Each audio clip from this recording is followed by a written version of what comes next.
She was one of the most prolific killers in history, not with daggers or swords, but with drops of an invisible, tasteless poison that brought death silently and without a trace. Her victims, perhaps over 600. Her weapon, a potion so perfect it mimicked illness and left no evidence.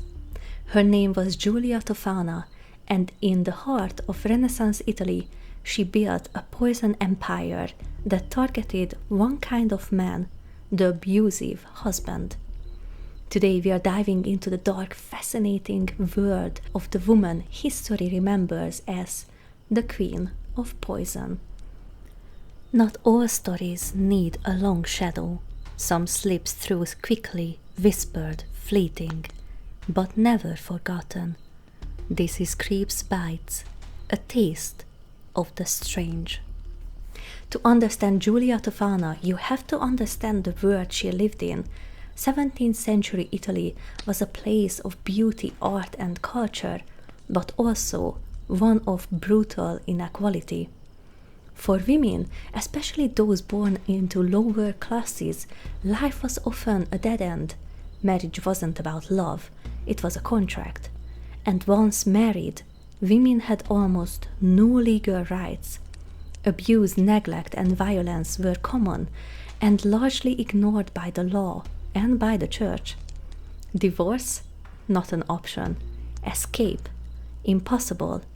But in the shadows of this rigid world, a quiet rebellion was brewing, literally, one that would change the lives of hundreds of women and end hundreds of men. Giulia Tofana was born around 1620, likely in Palermo, Sicily. Her origin story is as mysterious as the woman herself. Some believe her mother was Tofania di Adamo, who was executed in 1633 for poisoning men, suggesting that Giulia may have inherited not just a name, but a deadly family recipe too. After her mother's death, Giulia moved to Rome, reinventing herself as a cosmetic maker and healer. It was the perfect cover. Among her products was one very special item, a clear, odorless liquid known as Aqua Tofana. It could be slipped into wine, soup, or even a kiss. With just a few doses over several days, the victim would develop symptoms resembling a common illness: fatigue, stomach pains, dehydration. Doctors would diagnose a natural cause, no suspicion, no foul play. To the world, Giulia was a benevolent apothecary, but to women trapped in violent marriages, she was a savior. Aqua Tofana wasn't just poison, it was innovation. It was subtle, slow-acting, and deadly accurate. According to reports, just 4 to 6 drops were enough to kill a man, but it didn't kill instantly. That was the genius. The poison acted in stages. The first dose would make the victim feel ill, prompting concern but not panic. As the doses continued, symptoms would escalate. By the time of death arrived, it looked like illness and not murder. And because it was administered gradually, the widow never appeared suspicious. She could mourn publicly, hold a funeral, and inherit property, all without raising a single eyebrow. Giulia sold Aqua Tofana in small vials, often disguised as holy water or cosmetic tinctures. She and her network taught women how to administer it carefully and subtly.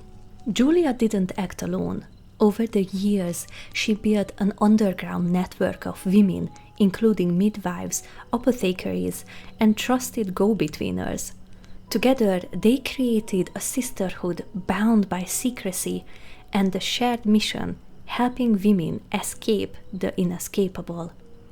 Rome, Naples, and other cities became silent battlegrounds.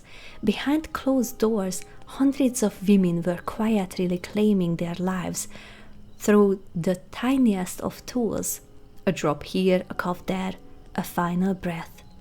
Estimates vary, but some historians believe over 600 men died by Giulia's hand, or rather, by her recipe. And yet, to many of her clients, she wasn't a villain, she was a savior. But like all underground empires, Giulia's could not last forever. In the 1650s, one of her clients panicked. Her husband fell ill after being poisoned, but didn't die immediately.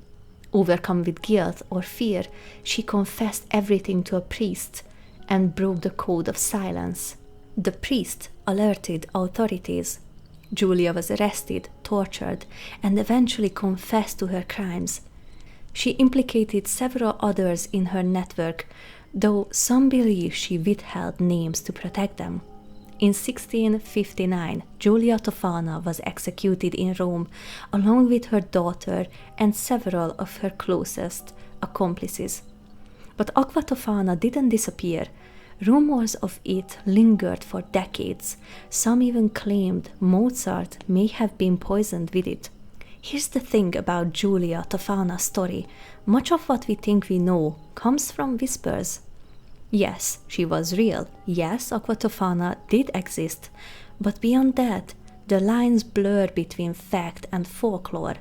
The claim that she killed 600 men, that's unproven and likely exaggerated by gossip, legend, and sensationalist retelling. It's quite possible that the number was far fewer, or over time, and over time, storytellers added zeros for drama. The connection to Mozart's death, a romantic myth.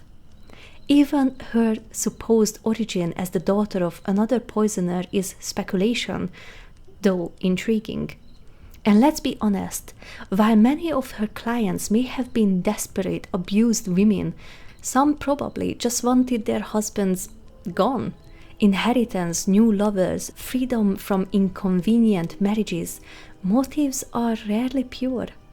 The poor grieving widow, maybe, but some of them may have played up the stories to save themselves from execution or to avoid suspicion.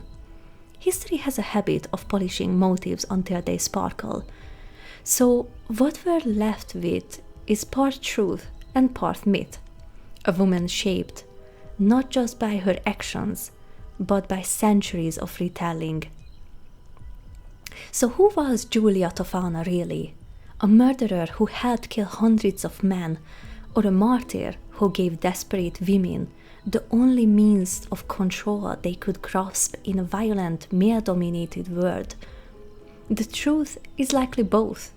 Her actions were criminal, but her motivations complicated.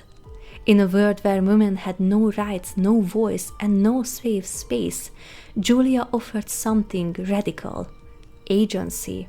And that's why her story still haunts us today, not just because of the poison, but because of the power it represented. Giulia Tofana reminds us that history is rarely black and white. It's full of shadows and shadowy figures. She was a killer. She was a liberator. She was a woman who refused to accept the life society forced upon her.